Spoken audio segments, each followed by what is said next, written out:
Done?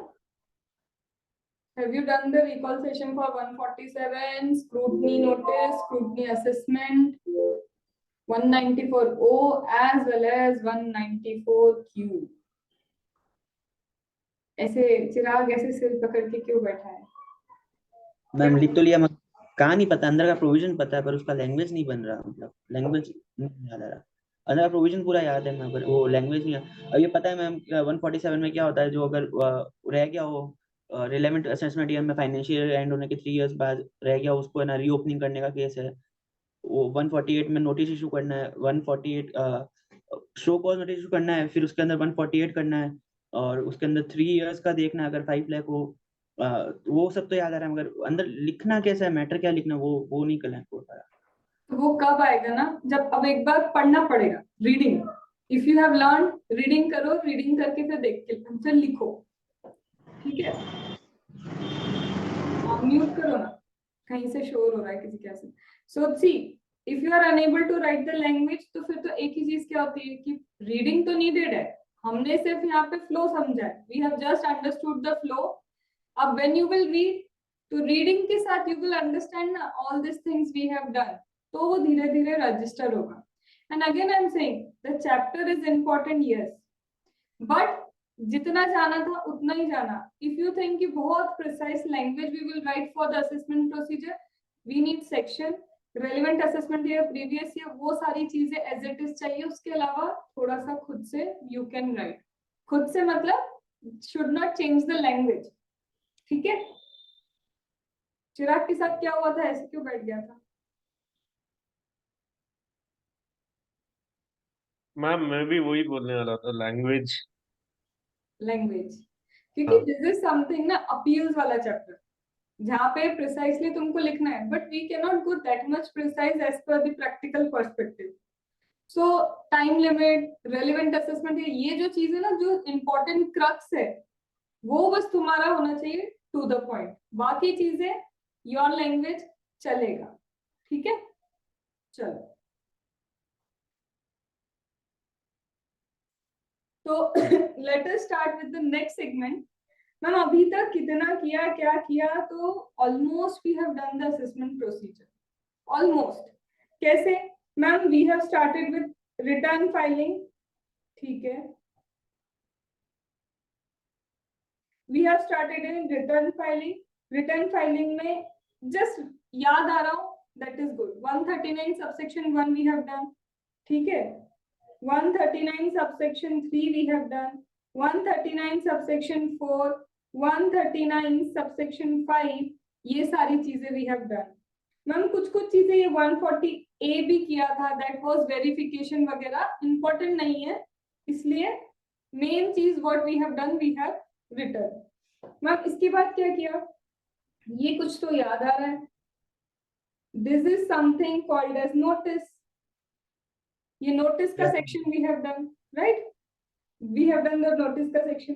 Ma'am ये important है, that is again a notice, but assessment का notice we have done. कौन सा असेसमेंट था ma'am? Scrutiny assessment. Scrutiny assessment 143 subsection 2, but notice under 143 subsection 2। Ma'am उसके बाद ये भी किया है 144 बेस्ट जजमेंट असेसमेंट, खुद को याद आ रहा है ना, है ना? फिर मैम इसके बाद वी हैव डन ये वाला आल्सो कॉन्सेप्ट 147। ये क्या लिख रहे हो? The section which you have to learn, यही सेक्शन लर्न करना है, इसके अलावा कोई section even if you don't learn that is okay. Ma'am 142 2A क्या है? 142 2A वो तुम्हारा स्पेशल ऑडिट, लर्न करना है? करना ही नहीं है। मतलब क्या? सिर्फ ये चीजें, ये जो हाईलाइटेड है, ये जो लिखा है, इतने सेक्शन थरली मेरे को होने चाहिए बस। ये मेरा ए कैटेगरी भी है, ये मेरा बी कैटेगरी है, बाकी सारे में if you don't learn, okay. Ma'am 147 में सिर्फ 147 नहीं, इसके साथ 148 का नोटिस, इस सेक्शन के अंदर जो जो चीजें इंपॉर्टेंट है, लिंकेज है, इसका नोटिस जाता है अंडर 148। मैम उसका time limit section 150, section 151, yes, इसकी पूरी सीरीज करनी, 147 का सारे सेक्शन।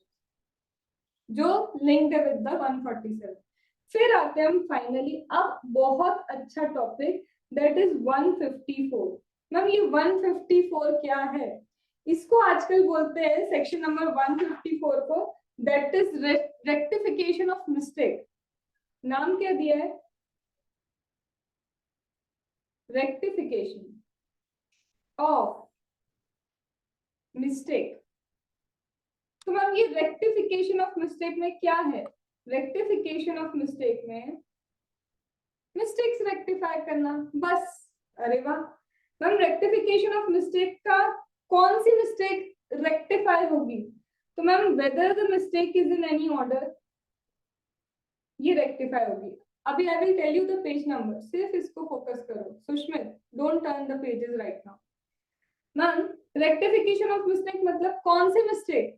ऑर्डर में there could be a mistake, ठीक है। मैम कोई इंटीमेशन दिया है उन्होंने, इंटीमेशन टीडीएस का हो सकता है, इंटीमेशन नॉर्मल हमारे इनकम टैक्स का हो सकता है, तो intimation they have given, mistake उसमें भी हो सकती है। मैम व्हाई इंटीमेशन बताऊंगी कि व्हाई इंटीमेशन। तो mistake could be in order, mistake could be in intimation, whether TDS का, इनकम टैक्स रिलेटेड कोई भी इंटीमेशन है उसमें मिस्टेक है तो यस रेक्टिफिकेशन होगा। लेकिन वही मिस्टेक रेक्टिफाई होगी जिसे हम बोलते हैं mistake apparent from record. Only those mistakes would be rectified. सिर्फ ले दे के वही मिस्टेक रेक्टिफाई होगी जिसको बोलोगे मिस्टेक apparent from record. इतना सिंपल, बिल्कुल simple. Now tell me Chirag, what is mistake apparent from record? पूछा है ना पहले भी मैंने ये, तभी तो आना चाहिए। No two views possible. चिराग कौन है? Who is Chirag? Mistake apparent from record बोलो। उसमें नहीं था अभी। अभी अपने एक हिसाब से बताओ, according to you what is mistake apparent from record? ये मेरा one of the favourite question है हर बैच के लिए, और टू माय सरप्राइज जब तक मैं नहीं बताती कोई बच्चा सही नहीं बताता। मे बी रिकॉर्ड में जो भी मिस्टेक है उस मे बी रिकॉर्ड में जो मिस्टेक है वो, तो कॉमन आंसर नंबर 1 जो हर बैच में मुझे मिलता है, ये आंसर जरूर मिलता है मुझे, ठीक है। तो जो रिकॉर्ड की मिस्टेक है, रिकॉर्ड वाली मिस्टेक, राइट। चलो और कोई? जिसको चैलेंज नहीं कर सकते, मतलब एक्ट एंड लॉ रीड करके डायरेक्टली समझ में आएगा कि वो, मतलब देखते से ही समझ में आएगा कि ये मिस्टेक है। हाँ मतलब चैलेंज नहीं कर सकते उसमें। तो ठीक है, चैलेंज को मैं क्या वर्ड लूं? प्रॉपर वर्डिंग क्या है कि एक तरफ तुम बोल रहे हो जिसको चैलेंज नहीं कर सकते, मतलब देखते से ही लग रहा है कि मिस्टेक है। हाँ मतलब देखते से अगर एक्ट में कोई लाइन दी है तो वो वैसे ही है ऐसे। हिंदी में क्यों लिख रही हूँ पता है? कॉमन आंसर नंबर 2 दूसरा यही होता है, मुझे नहीं पता, this is the chronology for every batch. देखते से ही we will identify, just we will see and we will identify ये रही मिस्टेक। जैसे तुम्हारी टेस्ट कॉपी में, ये टेस्ट कॉपी देखी नहीं कि mistake mistake mistake, that is mistake apparent from record, ठीक है। हम एक क्वेश्चन ऑफ फैक्ट वाला जो भी चलो मैं बताती हूँ। Ma'am what is mistake apparent from record? Mistake apparent from record point number 1, जो रिकॉर्ड में मिस्टेक है, बिल्कुल नहीं, never. Ma'am mistake apparent from record जिसको देखते से ही हम बता दे कि ये मिस्टेक है, नहीं, बिल्कुल नहीं। तो ma'am what is mistake apparent from record? Mistake apparent from record point number 1, where two views are not possible। कुछ भी कर लो, दो व्यूज पॉसिबल नहीं है। मैं बोल रही हूँ डिडक्शन मिलेगा, ये बोलता है डिडक्शन नहीं मिलेगा। डिबेटेबल नहीं हो सकती चीज, are you getting? There is no two views possible, that means this is something that is not debatable. तो point number 1 when I say ये गलत है, पहला पॉइंट क्या आएगा? Where two views not possible. Ma'am second क्या, second ये जब पूरा असेसमेंट प्रोसीजर खत्म हो जाएगा, फिनिश हो जाएगा, तो I will share this overall note, ठीक है। तो जहां जहां तुम्हें कुछ लगता है तो you can note down. Ma'am दूसरा मुझे ये लगता है कि टू व्यूज नॉट पॉसिबल, तो ओके। सेकंड चीज, mistake apparent from record, it could never be a mistake of law, question of law नहीं हो सकता ये, it could never be question of law, ये हमेशा होगा मैम क्वेश्चन ऑफ फैक्ट, ये हमेशा क्वेश्चन ऑफ फैक्ट है, law is not a mistake. Third,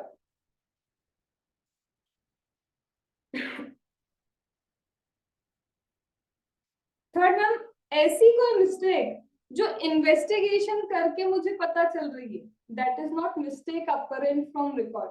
for that I don't need any investigation, लाओ इनवॉइस लेके आओ, लाओ डिटेल लेके आओ, I don't need to do any investigation to find out that mistake, that is mistake apparent from record. So can I say no investigation needed?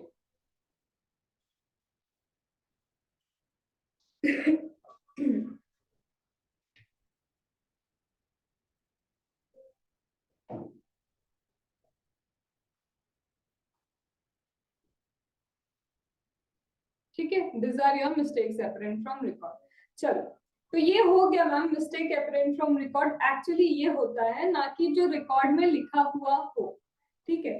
अब यहाँ पे लिखते हैं page number 325 section number 154, learn करना है, बिल्कुल लर्न करना है section 154। Section 154 page number 325 in the compact book क्या लिखता है, इनकम टैक्स अथॉरिटी, पहला ही कीवर्ड मेरा मुझे मिल गया यही कि यहां बोलता है income tax authority can rectify a mistake apparent on record. कौन रेक्टिफाई कर सकता है ma'am, income tax authority, only an income tax authority can rectify the order. क्यों ऐसा, क्यों इतना फोकस, इनकम टैक्स अथॉरिटी में आईटेट नहीं आता, इनकम टैक्स अथॉरिटी में हाई कोर्ट नहीं आता, income tax authority does not include supreme court. तो ma'am can I quote section 154 with this three, never ever, because rectification will be done by, कौन करेगा, बाय इनकम टैक्स अथॉरिटी। तो ma'am income tax authority will do the rectification, चलो ठीक है। Then mistake apparent from record, बोला ना कि income tax authority will do the rectification, ये क्या लिखा है आपने, यही तो बताया मिस्टेक अपरेंट फ्रॉम रिकॉर्ड। ये मिस्टेक्स अगर है तो यस 154 एप्लीकेबल होता है। Ma'am case study given, question of law and AO has given certain order and AO wants to amend that order. पहली बात तो बोल रहे question of law 154 not applicable in case of question of law, ठीक है। फिर आगे क्या बोला है, रेक्टिफिकेशन किन चीजों का होगा, मैम आपने बताया था क्या, rectification could be of order, rectification could be of intimation. अब इंटीमेशन टीडीएस का हो सकता है, इंटीमेशन टीसीएस का हो सकता है, या फिर इनकम टैक्स एक्ट में जो भी 143 subsection 1 intimation we have done, processing of return that we call, वो इंटीमेशन हो सकता है। मैम और क्या लिखा है, rectification can be done by income tax authority either on own motion or on application by assessee। Rectification कैसे करेंगे, खुद कर सकते हैं, यस ओन मोशन अलाउड है, खुद को दिख गई मिस्टेक, अरे गलती हो गई, कर दो रेक्टिफिकेशन। मैम एप्लीकेशन कोई दे सकता है, या एप्लीकेशन बाय एसएससी हो सकता है, यस वो भी हो सकता है। अब तुम्हें बताओ, इनकम टैक्स अथॉरिटी को अचानक एक दिन रियलाइज हुआ that certain mistake has been done, कर देगी क्या बैठ के rectification. If something is prejudicial to the interest of assessee, you have to give opportunity of being heard. तुमको लग रहा है और ये मिस्टेक हो गई, देयर शुड बी 1 करोड़ का टैक्स इंस्टेड ऑफ 80 लाख का टैक्स, बैठ के खुद ही कर लोगे। If something is prejudicial to the interest of assessee, opportunity of being heard to be given to assessee, उसको नेचुरल जस्टिस देना पड़ेगा, ठीक है। देन मैम ये रेक्टिफिकेशन जो है, if I count point number 3 cut कर दो, नो फीस ये वो कुछ नहीं, काम करनी है अपनी। फोर्थ वाला पॉइंट डायरेक्टली काम का है। रेक्टिफिकेशन अगर आप खुद कर रहे हो, इनकम टैक्स डिपार्टमेंट अपने आप रेक्टिफिकेशन कर रहा है, तो there should be some time limit, ऐसे तो वो कभी भी रेक्टिफिकेशन करेगा, तो there should be a time limit. फिर टाइम लिमिट, यस, फिर से time limit, 4 years from the end of the financial year in which the mistake containing the order was passed। क्या टाइम लिमिट है ma'am own के लिए? 4 year from end of financial year in which order containing mistake passed। फिर से एक तुम्हारे लिए क्या आई, टाइम लिमिट। लर्न करनी है, यस करनी है, एज इट इज करनी है, बिल्कुल ये तो एज इट इज ही होगी। चलो ठीक है, और इसके बाद ma'am if not own, assessee नहीं बोला तो कि मेरे को रेक्टिफिकेशन कराना है, तो क्या टाइम लिमिट अलग है? क्योंकि स्पेसिफिकली दिया है rectification on own motion, own motion है तो ये टाइम लिमिट है। अगर एसएससी बोलेगा तो yes time limit is different. तो एसएससी के लिए क्या है, if rectification is done on application of SSC, it should be done within 6 months from the end of the month in which the application is received। समझते हैं, SSC ने application दिया तो within 6 months from end of month in which application received। चलो ठीक है, application receive होते से within 6 months from the end of the month, 6 months के अंदर you have to do the rectification। चलो और क्या बोला है, बट मैम एसएससी कभी भी आके कर देगा application, because you are saying when the application is received, वहां से 6 months from the end of the month। तो सपोज उसको 5 years के बाद याद आया कि there was a mistake, is it allowed? तो कुछ लिमिट रखो ना उसके एप्लीकेशन देने की, there should be certain time limit. अब उसका टाइम लिमिट क्या है, rectified order can be passed after 4 years। ये क्या बोल रहे हो, rectified order can be passed after 4 years if assessee made application within 4 years and it is in the advantage of assessee। directly they have not given a bar, directly नहीं लिखा कि 4 years के अंदर you should do the application. क्या लिख रहे हैं कि ये जो रेक्टिफिकेशन है, कोई ऑर्डर आया, ऑर्डर में क्या है, गलती है, ये रहा मेरा ऑर्डर, क्या है इस ऑर्डर में कोई गलती है, ये मेरा ऑर्डर है, इस ऑर्डर में कोई गलती है, ठीक है।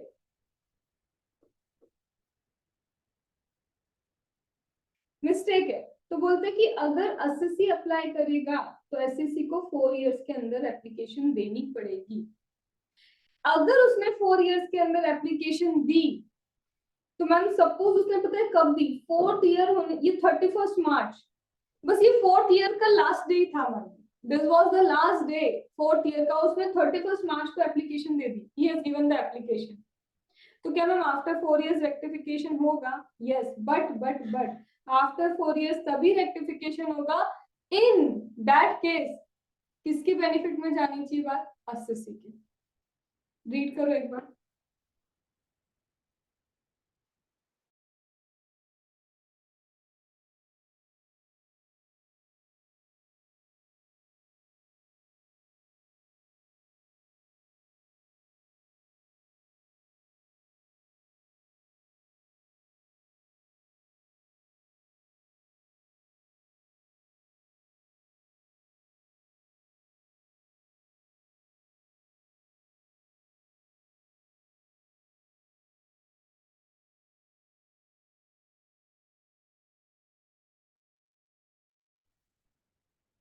मैम 4 years बोला, yes 4 years बोला, 4 years के अंदर he should apply, and if he applies within 4 years तो the date of application से end of the month 6 month के अंदर rectification हो जाएगा.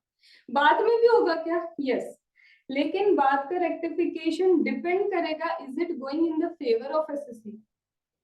मैम सपोज वही केस कर लेते हैं, सपोज मैम 31 मार्च को क्या हो गया, 31 मार्च को गिवन, उसने एप्लीकेशन दे दी, 4th ईयर के लास्ट डे को he has given the application, but 4th year के लास्ट डे को तो application the, but case is not going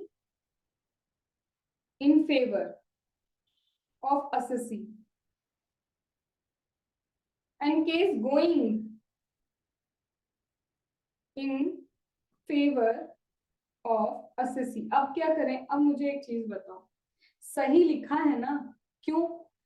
they are saying कि if something is going in the favour of assessee तो you should pass even after 4 years, क्योंकि department को तो बोला ही था ना, अल्टीमेटली खुद से भी कर रहे हो तो लास्ट टाइम तुम्हारे पास 4 years का, 4 years के बाद कुछ नहीं कर सकते अपने बेनिफिट में, डिपार्टमेंट खुद क्यों करेगा? when it is in the benefit of department, नहीं तो वो करेगा रीओपनिंग, जनरली देखे जाए तो they will not do. तो यहाँ पे बोलते हैं कि लास्ट 4 years, जैसे ही 4 year खत्म हुए और पता चल रहा है कि after 4 year it is not going in the benefit of SSC, कुछ मत करो, टाइम अप. लेकिन अगर इन बेनिफिट ऑफ एसएससी जा रहा है और उसने विद इन 4 years अप्लाई किया था, he has applied in the 4 years and if it order is going after 4 years वो चल जाएगा. क्या याद रखना है मैम, सेक्शन 154 में स्पेसिफिकली दिस टाइम लिमिट, इसी के ऊपर क्वेश्चन है, ये जो टाइम लिमिट है क्वेश्चन इसी के ऊपर है, तो you have to learn specifically this time limit. Ma'am एक चीज बताओ, बता देती हूँ, पूछ लो, ये एक क्या है, टाइमलाइन है, ये क्या है, टाइमलाइन, ठीक है टाइमलाइन. क्या करें मैम, ये 4 years की टाइमलाइन है, ठीक है मैम. यहाँ पे ऑर्डर पास हुआ, within time we have applied, हमने अप्लाई किया या उन्होंने किया, जो भी हुआ रेक्टिफिकेशन हुआ, यहाँ पे ma'am rectification done, and rectified order is again mistake वाला, समझ रहे हो? रेक्टिफाइड ऑर्डर में भी गलतियां है, तो मैम 4 years यहाँ से स्टार्ट होगा या फिर 4 years will start from here, A से स्टार्ट होगा या फिर 4 year will start from B. After expiry of 4 year ma'am. 4 year कौन सा, यहाँ से बोलूं कि है यहाँ से जो 4 year स्टार्ट हुआ या फिर इस डेट से जो 4 year स्टार्ट हुआ? End of year. अरे एंड ऑफ ईयर समझ गई मैं, वो मैं फोकस वो नहीं करना चाह रही, मैं बोल रही हूँ कि फर्स्ट ऑर्डर ये पास हुआ, done, it was a mistake वाला ऑर्डर, इस ऑर्डर को एप्लीकेशन हुई या ओन मोशन जो भी हुआ, ऑलरेडी अगेन यहाँ पे ये ऑर्डर को रेक्टिफाई किया गया, रेक्टिफाइड ऑर्डर पास्ड. अब ये रेक्टिफाइड ऑर्डर में भी मिस्टेक, अब ये जो ऑर्डर है रेक्टिफाइड ऑर्डर, जिसमें क्या है, ये हो गया हमारा rectified order, but still mistake है, अभी भी इसके अंदर मिस्टेक है. अब टाइम लिमिट कहां से स्टार्ट होगा? Would it start from here या फिर 4 years का फिर से टाइम लिमिट यहाँ से स्टार्ट होगा कि again within 4 years you can apply, we can do? अब कहां से स्टार्ट होगा? रेक्टिफाइड ऑर्डर से. रेक्टिफाइड ऑर्डर से मैम. एग्जैक्टली, जब जब ऑर्डर रेक्टिफाई होगा तो 4 years का टाइमिंग शिफ्ट होता जाएगा. मैम कितनी बार हम लोग रेक्टिफिकेशन कर सकते, टाइम लिमिट में जितनी बार आ रहा है जितनी बार तुम मिस्टेक कर रहे हो कर सकते हो, because once an order has been rectified, फिर 4 year का टाइम स्टार्ट, फिर ऑर्डर रेक्टिफाइड, फिर 4 year का टाइम स्टार्ट, यही खेलते रहेंगे. ठीक है, चलो जैसे तुम्हारे साथ होता है ना, ये अटैम आया फिर गए, फिर अटैम आया फिर गए, ये तुम इसको 154 से अपनी जिंदगी को लिंक कर लो, बस बहुत सुकून मिलेगा. ठीक है, चलो आ जाओ मैम. 4 है मैम इधर. हाँ 4 years है इधर. 4 years ही है, ओहो फिर तो 150 यहाँ 4 years है, तुम्हें नहीं करना है. हाँ ये सही है. चलो, rectify order can be further rectified. The time limit of 4 will be calculated from the end of the order in year in which rectified order was passed. ठीक है, खत्म हो गया। मैम ये जो रेक्टिफाइड ऑर्डर है, ये ऑर्डर रेक्टिफाई किया आपने। सपोज मैम ये ऑर्डर में ना ये जो एसएससी हमारा, इसको क्या हो रहा है, ये ऑर्डर इसको पसंद नहीं आ रहा, नो अच्छा नहीं लग रहा, दैट मीन्स क्या इस ऑर्डर के अगेंस्ट मेरा ये एसएससी कुड इट अपील, क्या वो अपील के लिए जा सकता है? Yes, every order can B appeal. Order की तो अपील होती है, you can go for appeal, और अपील के लिए तभी जा पाओगे जब वो एक ऑर्डर होगा। तो ये अपीलेबल ऑर्डर है, yes it is appealable order. Done, ठीक है, दिस इज योर रेक्टिफिकेशन वाला। इंपॉर्टेंट टाइम लिमिट, सबसे मेन चीज वो टाइम लिमिट इंपॉर्टेंट है। देन आते मैम ये डिमांड नोटिस पे। क्या है ये डिमांड नोटिस? क्विकली एक बार, मतलब जहां मैं समझ जाना थोड़ी सी स्पीड बढ़ जाए मेरी, तो दैट इज नॉट इम्पोर्टेंट। 156 एक रीडिंग लेते हैं। डिमांड नोटिस में हम किस चीज की डिमांड आएगी? Tax, interest, penalty. तो वही लिखा है, where any tax, interest, penalty और other sum payable due to any order under income tax act, तो AO shall serve demand notice. बस एक चीज हाईलाइट होनी चाहिए, डिमांड नोटिस इशू नहीं होगा, सर्व होता है। तो one point you have to highlight, that is serve. और मैम कितनी देर में पेमेंट हो जाना चाहिए? Within 30 days from the receipt. तो just highlight within 30 days from receipt you have to pay.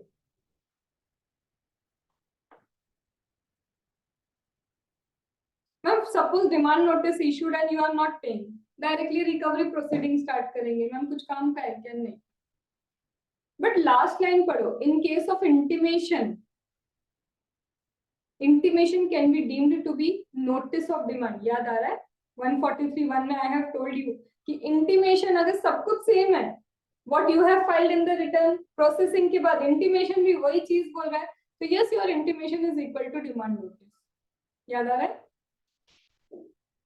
Ma'am? ये क्या लिखा है, मुझे ये पता नहीं क्यों समझ ही नहीं आ रहा। Modification revision of notice in certain cases. क्यों नोटिस रिवाइज करोगे? इंसॉल्वेंसी बैंक्रप्सी कोर्ट ने कुछ ऑर्डर पास किया, एनसीएलटी ने कोई ऑर्डर पास किया, तो मेरे एडजुडिकेटिंग अथॉरिटी को according to the order of insolvency bankruptcy court और एनसीएलटी, क्योंकि यहाँ पे सामने वाले के पास पैसा नहीं है, might be they might revise something, तो एडजुडिकेटिंग अथॉरिटी को क्या करना होगा? ऑर्डर अकॉर्डिंगली रिवाइज करना होगा। Please have just a reading of this. Amendment है तो थोड़ा ध्यान से करना है, इसलिए बस एक बार इसको भी रीड कर लो कि if they have given an order, उसके अकॉर्डिंग आपको असेसमेंट नोटिस रिवाइज करना है।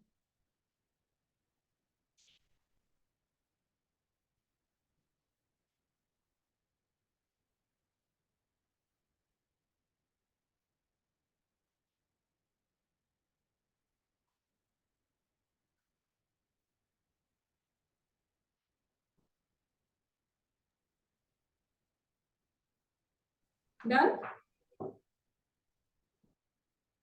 मैम? ये प्रोटेक्टिव असेसमेंट कभी बताया था क्या आपने? यस डेफिनेटली बताया। कहाँ पे? याद करो कि कहाँ मैंने बोला था कि अंडर दिस केस अगर सपोज करो एक से, मुझे पता है कि इसकी प्रॉपर्टी इसकी जगह इधर होनी चाहिए, मैं बोल रही हूँ प्रॉपर्टी मेरी है, सुष्मित बोल रहा था प्रॉपर्टी इज माइन। याद आ रहा है? हमने 147 में ये चीज का एग्जाम्पल लिया था। सुष्मित बोलता है मेरी प्रॉपर्टी, मैं बोलती हूँ मेरी property.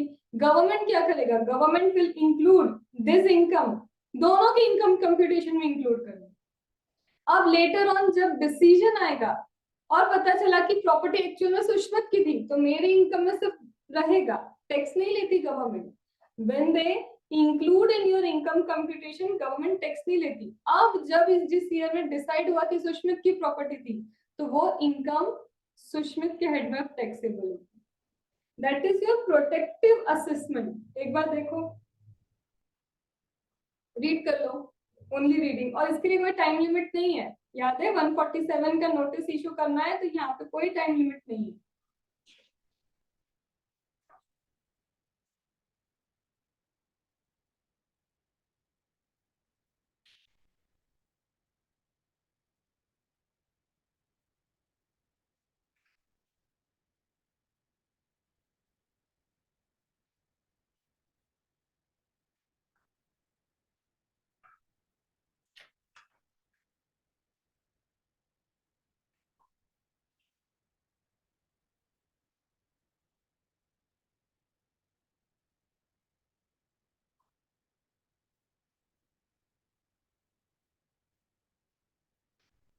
Done.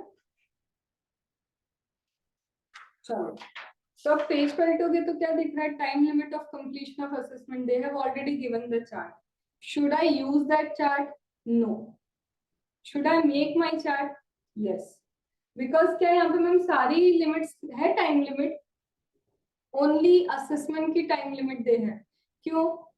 When you refer valuation officer, उसका टाइम लिमिट अलग है, डीआरपी का टाइम लिमिट अलग है। अभी हम जो देख रहे थे 154, हर जगह तो they have given time limit, intimation का इतने सारे टाइम लिमिट्स। तो should I use this chart? No, we have to create our own chart, खुद ही करना है। ओके, तो डोंट यूज दिस चार्ट। इसके बाद मैम यहाँ पे क्या है? The time limit that will be excluded from this time, ये असेसमेंट के टाइम लिमिट में से कौन कौन से टाइम लिमिट हटा दोगे? Suppose your assessment is going on, तुम्हारा असेसमेंट चल रहा है, एंड ड्यूरिंग असेसमेंट मैंने बोला कि तुम्हारा स्पेशल ऑडिट होना चाहिए, तो स्पेशल ऑडिट का टाइम लिमिट तो यू हैव टू रिमूव ना, बिकॉज स्पेशल ऑडिट की रिपोर्ट के बिना, without special audit report, how would you से कि मेरा क्या होगा? बेस्ट जजमेंट होगा, नहीं होगा, क्या होगा? हाउ वुड यू से? तो कई जगह ऐसे टाइम लिमिट एक्सक्लूड करने पड़ते हैं। एक्सक्लूड करने से what is the sense? Actual में उतना टाइम एडिशनल मिलेगा तुमको। Are you getting? Suppose ma'am 3 years का असेसमेंट टाइम लिमिट था, सपोज 3 इयर्स में I have to complete an assessment, 6 month तो वैल्यूएशन रिपोर्ट के चलेगा, तो 6 मंथ एक्स्ट्रा मिलेगा ना। Exclude means you will get extra 6 month, तुम्हें पूरा 3 इयर्स का ही टाइम मिलेगा, वो 6 मंथ काउंट नहीं होगा कि तुमने असेसमेंट किया था, वो माना जाएगा कि दैट इज तुम्हारा यूटिलाइज ही नहीं हुआ। मैम स्टे लगा दिया, तो सपोज कोर्ट ने स्टे दे दिया 2 मंथ्स, इसकी कोई असेसमेंट नहीं होगी, स्टे क्यों लगेगा मैम? स्टे, लॉ पढ़ रहे हो ना, लॉ में क्या इंसॉल्वेंसी बैंक्रप्सी कोर्ट जैसे ही स्टार्ट होता है, मॉरिटोरियम पीरियड है, कोर्ट से ऑर्डर आ गया, मॉरिटोरियम पीरियड 180 डेज, इसको कोई डिस्टर्ब नहीं करेगा, no one will disturb this person. Stay आ गया, 180 डेज सब चुप हो जाएंगे। Are you getting? कोई इसको डिस्टर्ब नहीं करेगा। तो ऐसी कई चीजें होंगी जहाँ पे असेसमेंट ऑर्डर का टाइम लिमिट में कुछ चीजें एक्सक्लूड करनी है, तो they have given that list कि स्पेशल ऑडिट में टाइम लगा या फिर तुम्हारा वैल्यूएशन ऑफिसर को टाइम लगा, तो वही list they have given. Please refer that, एक बार के लिए बस रेफर कर लो, बिकॉज ये सेक्शन वाइज ऑलरेडी है। इसको स्टार मार्क कर लो फॉर एमसीक्यू। एमसीक्यू में छोटी मोटी ये सारी चीजें कैलकुलेशन में दे माइट गिव।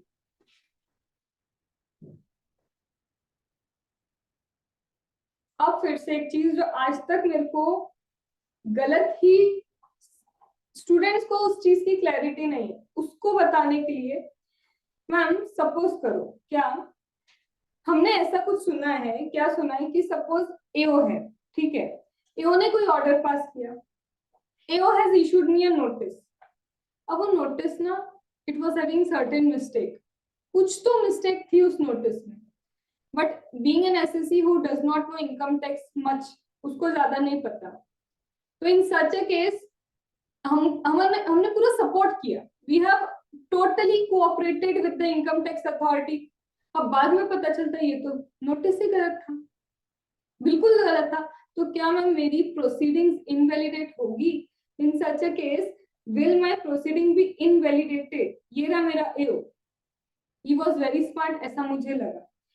इसने क्या किया, हमारे एसएससी को नोटिस इशू किया, ठीक है, ये रहा मेरा एसएससी, इसको नोटिस गया, बट मैम जब ये मेरे एसएससी को नोटिस गया तो दिख ही रहा है उसको देख के, ज्यादा कुछ पता नहीं है, ठीक है, तो इसने क्या किया मैम, एओ ने हमको नोटिस भेजा, notice was having certain mistake.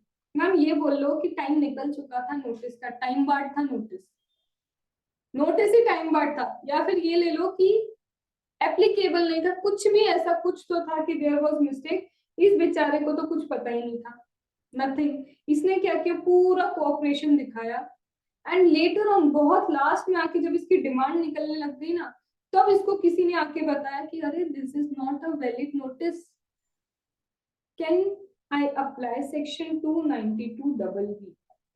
Ma'am ये section 292BB क्या है? Because this assessee has supported, ये जो assessee है क्योंकि इसने सपोर्ट किया, because of the support done by the assessee, ये 292 बोलता है deemed valid।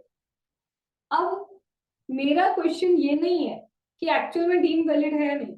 मेरा क्वेश्चन ये है, ऐसे केस में क्या आप 292 अप्लाई भी कर सकते हो? Can you apply 292 and on the basis of 292 can you से वैलिड हो गया, सब वैलिड है?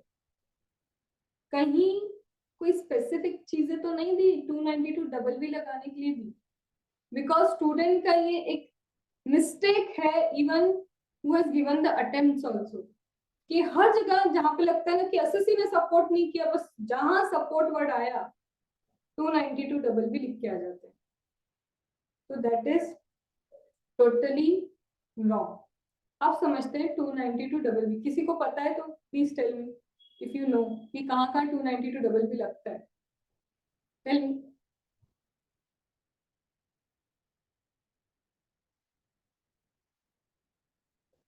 मैम टाइम एक्सपायर होने के बाद जब नोटिस आता है और उसको रिप्लाई करते हैं, और 143 उस जैसे। 292 कब लगेगा, मतलब वैलिड कर दोगे सर, वो कब कब कर पाओगे?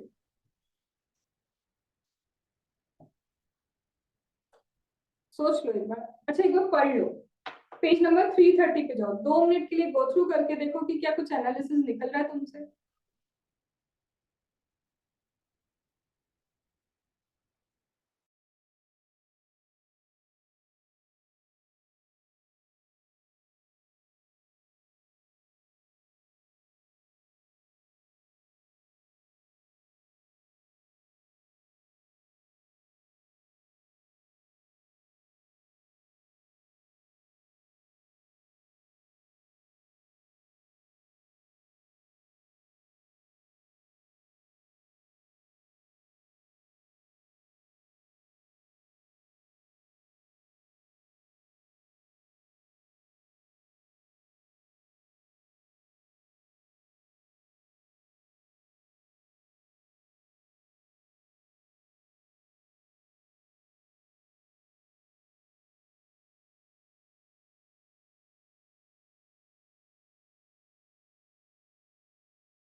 चलो बताओ क्या लिखा है, where assessee appeared in any proceeding. कोई प्रोसीडिंग में ये भाई साहब अपीयर हो गए, और cooperated in any inquiry. Proceeding ही नहीं, इंक्वायरी में भी ही हैज कोऑपरेटेड, ठीक है। Related to any assessment reassessment, that means 147 पे भी एप्लीकेबल है, as well as scrutiny assessment पे भी एप्लीकेबल है। लिखा क्या है, assessee appeared in any proceedings, appeal वगैरह की कोई प्रोसीडिंग, या फिर any inquiry related to reassessment और रिलेटेड टू असेसमेंट। तो दोनों कवर हो गए ना, वन टाइम असेसमेंट पहली बार हुआ हो, फिर से हुआ हो, सब कवर है। It shall, wording shall, you can not write may. Shall का मतलब है compulsory. Just a minute.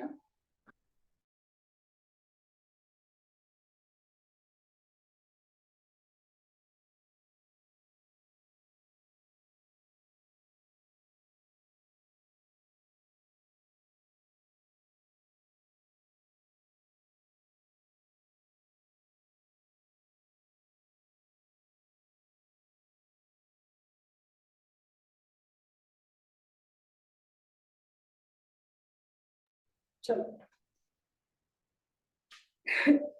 So ma'am shell लिखा है, शेल मतलब कंपल्सरी, भाई ये तो करना ही पड़ेगा, ठीक है।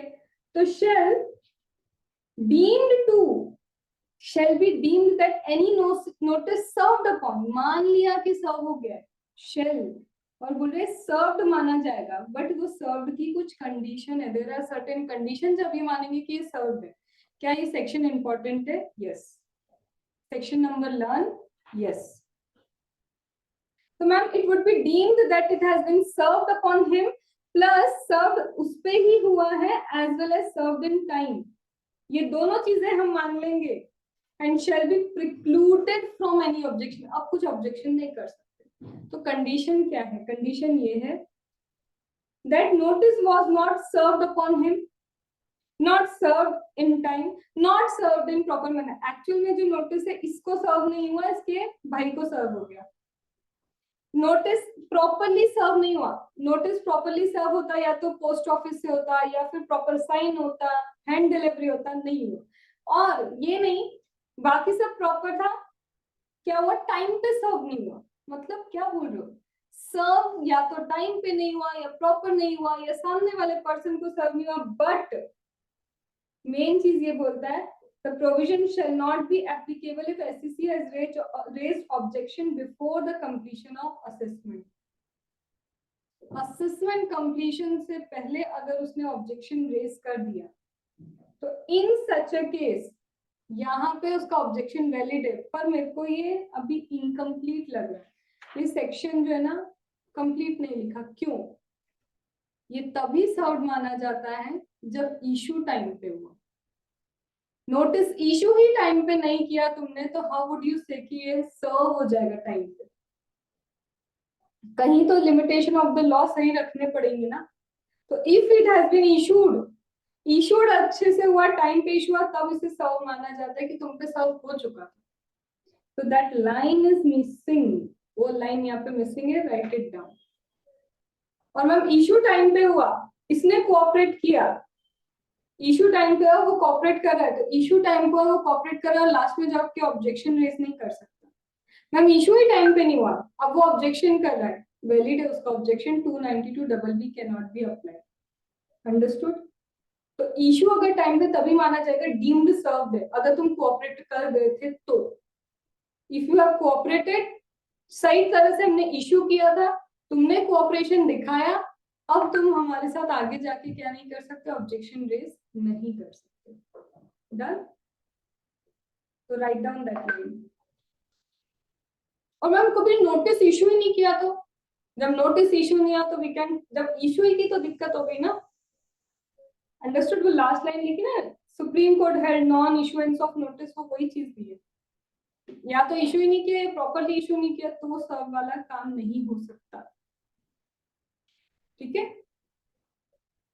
सुष्मित, मैंने इशू करना चाहिए था 147 के अकॉर्डिंग विद इन 3 इयर्स या फिर 10 इयर्स। मैंने 3 इयर्स 2 डेज इशू किया। पहली चीज तो वो इशू ही सही नहीं था, तो how can we deem it as a serve? Issue की कंडीशन सही है and the person has cooperated, फिर लास्ट में आके बोल रहे ऑब्जेक्शन नहीं चलेगा, डीम्ड सर्व, सब कुछ हो चुका है, सही है। मैम इशू ही करेक्ट नहीं था, अब वो ऑब्जेक्शन करे या नहीं करे, इनवैलिड है तुम्हारा proceeding. Understood? Right it down, I am dictating. where the notice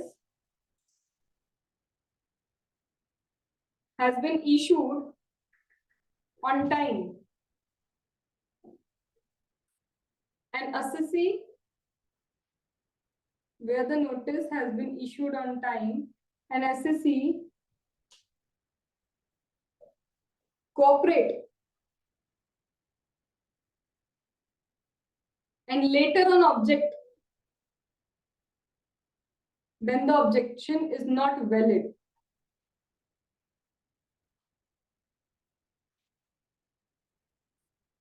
And where the assessee, Ma'am, can you repeat it once again? कहाँ तक बोला था मैंने? Where Later on object. फिर से बोलो। Later on object. Later on object, then the objection is not valid. ठीक है, अब तो माना जाएगा कि प्रोसीडिंग हुई है। But however, if the notice has not been issued, or not issued properly, क्योंकि वहां सब जगह सर्व लिखा है, इशू नहीं लिखा कि तुमने प्रॉपरली इशू ही नहीं किया तो भी चल जाएगा। तो और not issued properly, so whether SSC object or whether SSC do not object, the proceedings are invalid. अब शॉर्टकट बोलूं इसका,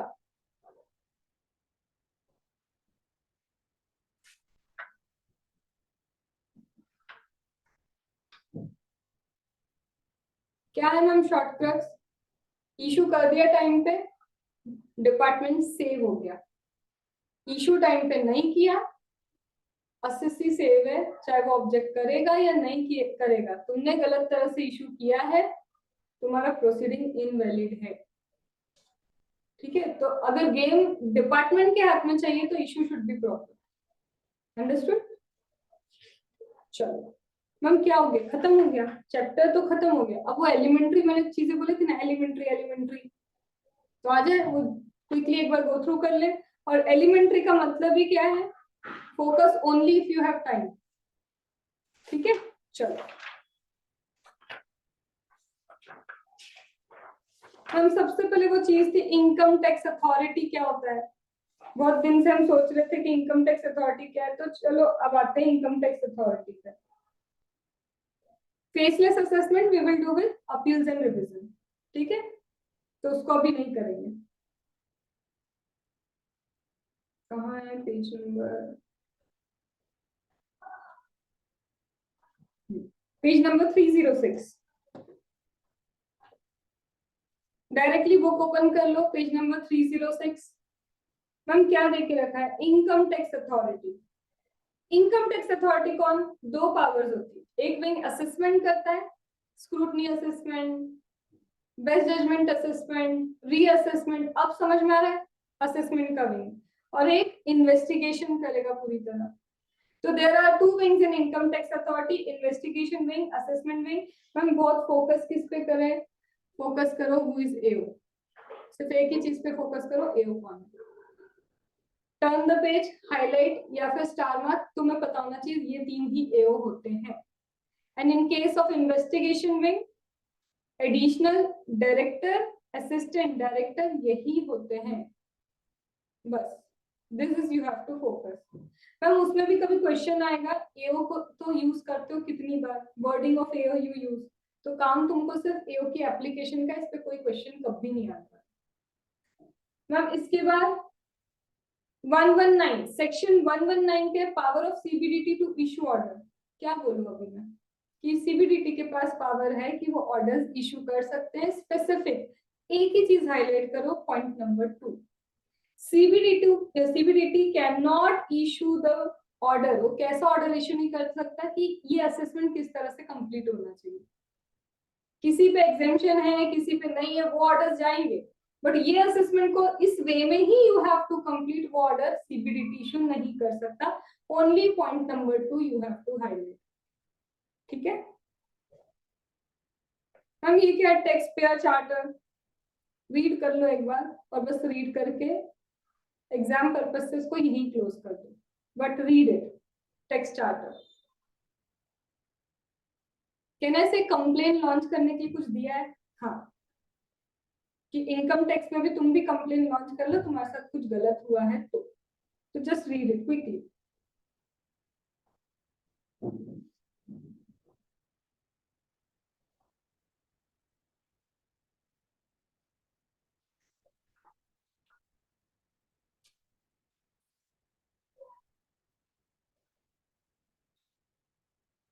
सुष्मित पहले रीडिंग कर लो, पेज नंबर 308 पे है, टेक्स्ट स्टार्टर नहीं दिया।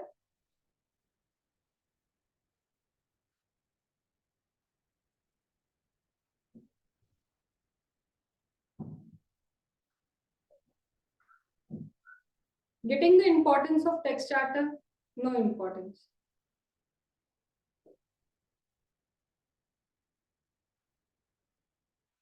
चलो ma'am, jurisdiction of income tax authority कैसे डिसाइड होता है, एरिया वाइज हो सकता है, पर्सन वाइज हो सकता है, इनकम वाइज हो सकता है, cases wise jurisdiction of income tax authority decide. और कुछ एनालिसिस चाहिए इसमें, are you getting, plain reading. Ma'am jurisdiction of AO, once jurisdiction of an area is allocated to AO, then within that area he can exercise the jurisdiction on that person. एक बार तुमको एक area दे दिया, तुम अपना हिसाब उसी में चलाओ, उसको नोटिस वही एओ का, जो एरिया का एओ है वो ही नोटिस इशू करेगा। Are you getting? चलो मैम हाईलाइट क्या करें, कुछ इंपॉर्टेंट है, वो बॉक्स दिख रहा है। व्हेन ये क्या लिखा है, SSC can challenge the jurisdiction of AO within following limit, MCQ. कभी मैम एसएससी को लगता है no AO is in dispute, मतलब ये मेरा एओ नहीं है, अकॉर्डिंग टू मी इसने कैसे इशू किया मुझे notice, how he can issue me the notice, मेरा एओ तो उधर होना चाहिए, वो एरिया वाइज होना चाहिए। तो इफ यू हैव डिस्प्यूट, तो डिस्प्यूट के केस में this is the time limit to challenge. Purpose of MCQ, you have to definitely learn this. जब वो डेप्थ में जाते तो ऐसे टाइम लिमिट पे भी क्वेश्चन देख लेंगे। तो हाईलाइट, तो ma'am suppose return filed, if I file the return, so what is the time limit I am having to file that dispute कि this AO is in dispute? 1 month from the date of receipt of notice. Ma'am notice क्यों, अरे वही तो बोला, how can he issue me the notice, मेरे को कैसे notice issue कर दिया इस AO ने, ये तो मेरे jurisdiction का ही नहीं है। तो when you receive the notice 1 month from the date of receipt of notice or completion of assessment by that person, whichever is earlier.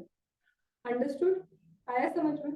तुम एक चीज समझ जाओ, असेसमेंट प्रोसीजर का फ्लो यू वुड गेट, पूरा कहानी यहाँ पे किसकी है, time limit. Entire story is about time limit, जो मैं चाह के भी लर्न नहीं करवा पाऊंगी, आज करवा के कल भूल जाओगे, तो वो तुम्हें ही रोज 5 यू कैन लर्न, बट वो तुम्हें लर्न करना होगा।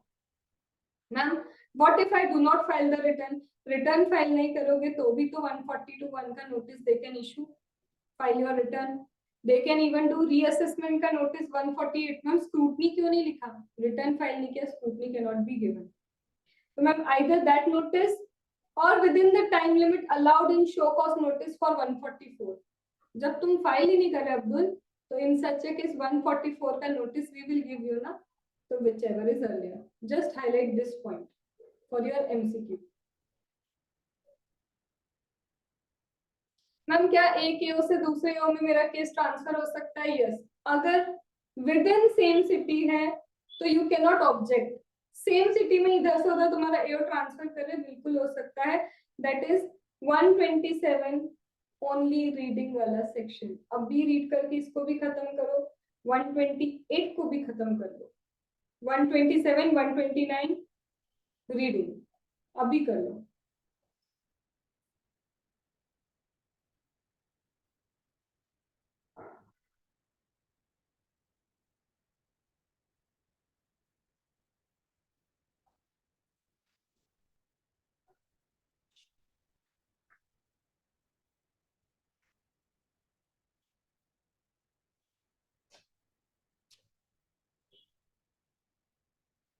Done.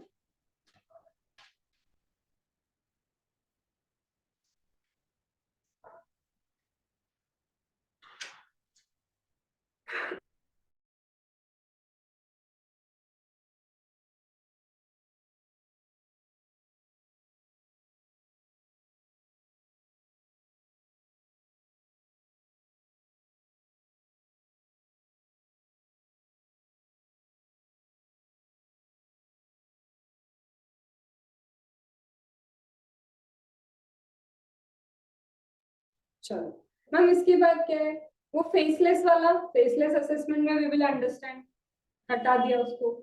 Ma'am power of income tax authority, discovery, inspection, issue of summon, normal से जो उनको पावर होने चाहिए, highlight only one thing, income tax authority can impound book for maximum 15 working days. Working days, what do you mean by working days? Sunday count नहीं होगा, strike के कोई strike वाले days will not be counted. तो impounding में you can not count that days जब working ही नहीं होती। तो राइट इट डाउन, वर्किंग को हाईलाइट रखना, नॉट 15 डेज, वर्किंग डेज। ठीक है मैम, ये तुम मेरे को बताओगे कि क्या ये पढ़ के रखा है, power to call information. Ma'am अगर इंफॉर्मेशन सीआईटी से लोअर लेवल वाला मंगवाएगा तो उसको इंफॉर्मेशन के लिए परमिशन लेनी थी कि नहीं लेनी थी? तो यही वो लिखा है कि if a person lower than CIT level wants to call any information, first of all he has to take permission from PCIT, CIT, CCIT. और मैम पीसीआईटी, सीआईटी को इंफॉर्मेशन चाहिए तो they don't need to take any permission. Read it down अभी के, but proceeding pending होगी तभी तो information लगाओगे। और मैम प्रोसीडिंग पेंडिंग नहीं है तो परमिशन लेनी पड़ेगी, कि मंगवा ले क्या, दैट इज योर रिया वाला notice. Even no proceedings are pending, रिया का नोटिस इशू होता है। अंडरस्टूड? चिराग आया है कि यहाँ से सब के जा रहा है अब? नहीं मैम, समझ आ रहा। Good.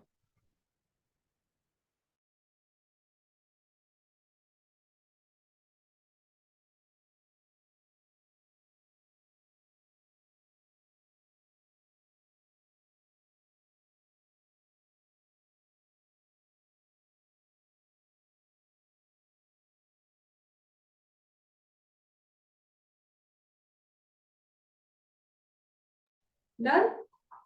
Is it the same thing return कि व्हेन लोअर लेवल को कुछ चाहिए तो पहले परमिशन लो, हमको खुद को बड़े लोगों को चाहिए तो no permission is needed. The same thing we have applied in रिया वाला नोटिस। तो रिया वाले नोटिस का एक पॉइंट क्या है, वेदर असेसमेंट इज पेंडिंग और whether assessment is not pending. रिया का नोटिस तो in any case you can issue, उसके लिए assessment pending is not needed, that वो accounts and books of account वाला। ठीक है मैम? फिर क्या है, power to collect information. Income tax authority जिनसे चाहे इंफॉर्मेशन कलेक्ट कर सकते हैं, बैंक से भी दे टेक। जब डिमोनेटाइजेशन हुआ था तो लिस्ट बनवाई थी कितने लोगों ने 2 लाख के अबाव समथिंग क्या किया, डिपॉजिट किया बैंक में। तो what they are doing, they can collect information from any person. Please read that 133B। करते जाओ रीडिंग और इसको एग्जाम टाइम पे प्लीज रेफर मत करना other than what we have highlighted.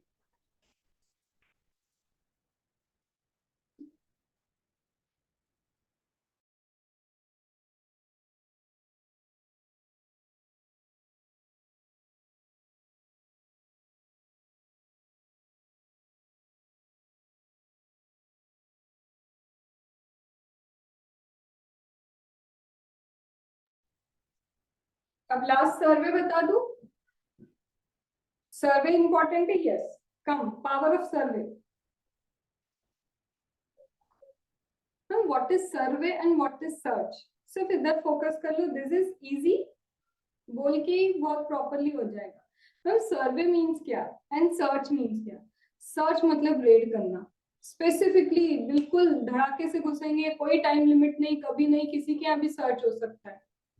जो मिलेगा सारी चीजों का प्रूफ देना पड़ेगा कि ये मेरा है, मैंने खरीदा था, this is the invoice, everything you have to prove, that is search. Survey क्या है? जनरल सर्वे भी तो होते हैं, वी गो चेक कर रहे हैं, बस बता दो कि अच्छा स्टॉक कितना मेंटेन करते हो, how much stock you maintain, कितना सेल्स हो जाता है अकॉर्डिंग टू, मतलब जनरल लेवल पे सर्वे, नॉर्मल सर्वे से ही तो इंफॉर्मेशन कलेक्ट करेंगे। They will collect information through survey and survey के through they have collected information, तो माइट भी सर्च हो सकता है। सर्वे के बाद माइट भी सर्च हो सकता है, अगर कुछ ट्रिगी लगा, ट्रिगरिंग पॉइंट इज देयर, तो सर्च हो सकता है। अंडरस्टूड? अब ma'am in case of survey कहाँ सर्वे कर सकते हैं? Any building, any place, but entry का और एग्जिट का कुछ टाइम लिमिट होता है। If you want to enter तो ऐसे नहीं कि रात को 3 बजे आ गए, नहीं, जब बिजनेस आवर्स हो रहे हैं, business hours, if you are going to a business place तो बिजनेस आवर्स में you have to go. Ma'am मेरा नाइट शिफ्ट चलता है, नाइट शिफ्ट में देखेंगे बिजनेस आवर्स कौन से, इज इट 5 to 7 और it is 10 to 1? Business hours जो है वहां पे you can go for the survey. Ma'am exit कब करना है? कोई टाइम लिमिट नहीं एग्जिट की, आने के लिए रोक है, जाने के लिए 2 दिन बाद जाओ, पहले सर्वे कर लो जितना करना। अंडरस्टूड? तो आने के लिए इज्जत से आओ, टाइम के हिसाब से। Ma'am we are going for survey to a residential place, तब तो बिजनेस आवर्स ही नहीं होंगे। ओ यस, रेसिडेंशियल प्लेस पे सर्वे करना है, there is no business hours, तो सनराइज के बाद या तो जाओ या सनसेट से पहले जाओ, आइदर आफ्टर सनराइज और बिफोर सनसेट, तब जा सकते हो, मतलब इज्जत के टाइम जाओ। ऐसे कभी भी मुंह उठा के नहीं आना कि हम आ गए हैं, वो सिर्फ सर्च में हो सकता है। ठीक है, हम सपोज क्या सर्वे के टाइम हम चले गए, क्या क्या कर सकते हैं? अब देखो पॉइंट नंबर 2 क्या दिए, क्या कर सकते हो? You can inspect books, okay, verify कर सकते हो कैश, स्टॉक, वैल्यूएबल आर्टिकल्स, जिन जिन चीजों को you have verified you can place a mark on that, वो कर सकते हो। एंड ये क्वेश्चन आ चुका है, what you can do in survey, ये question you can inspect, mark out कर सकते हो कि this thing I have check, listing बना सकते हो कि ये चीजें मैंने चेक कर ली है, स्टेटमेंट रिकॉर्ड कर सकते हो किसी पर्सन का, तो this are the thing. And ma'am impound कर सकते हैं बुक्स 15 वर्किंग डेज, वहीं पे बोला था ना दे कैन इम्पाउंड, वही चीज तो यहाँ दी है, they can impound 15 working days.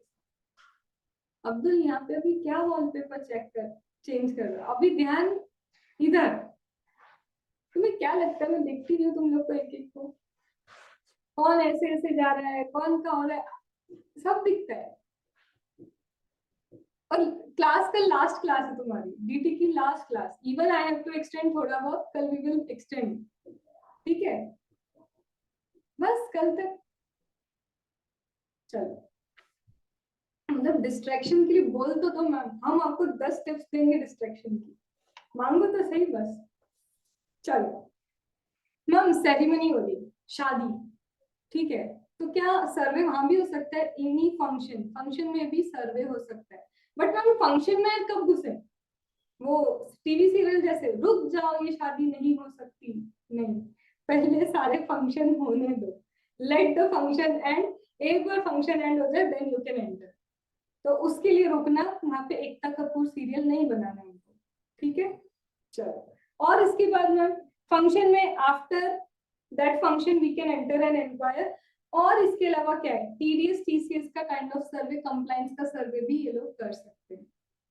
पता है क्या, बस एक चीज, प्रोवाइडेड दैट, ये कहाँ का सर्वे करेंगे, बिजनेस, प्रोफेशन, चैरिटेबल ट्रस्ट, सब जगह सर्वे कर सकते हैं, provided that no action for this survey could be taken without approval of PG DIT, मतलब बड़े लोगों से अप्रूवल लो, CCIT, PCIT, director general, principal director general, बस वो हाईलाइट चाहिए मुझे, अप्रूवल किसका लगेगा, यहाँ पहली बार डायरेक्टर जनरल की बातें सुन रही हूँ, इन्वेस्टिगेशन विंग की अप्रूवल भी नीडेड हो सकती है, तो हाईलाइट दैट। और क्या इंपॉर्टेंट है मैम, ये what you can do during service, inspect, ये वो फलाना चीज है, दैट इज इंपॉर्टेंट, और इस पे क्वेश्चन आ चुका है ऐसा भी। एंड दिस इज सर्वे।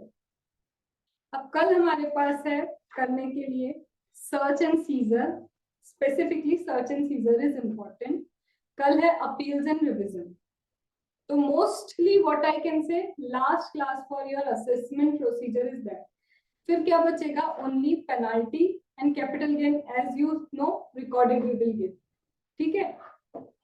तो अब बचा क्या, सिर्फ पेनाल्टी, अगर कल ऐसा लगा तुम लोग को देख के कि लास्ट डे का जोश अलग ही है, तो we will complete penalty, but लगा कि लास्ट जोश का अभी ठंडा ही है, then again one day I will take for penalty, एक दिन में कभी भी तुम्हारा पेनल्टी 1 घंटे का ले लूंगी, ठीक है, ओके। चलो कोई दुख, ओके मैडम, आज का क्लास क्या मैं इतना ही ले रहा हूँ मैम, आज भी जोश है मैम। आज जोश है, बट आज मुझे थोड़ा सा एक मीटिंग लेनी है एनी हाउ 9:30 पे, और मेरे पास सिर्फ 20 मिनट है to have the dinner. Ma'am ये आईडीटी का टेस्ट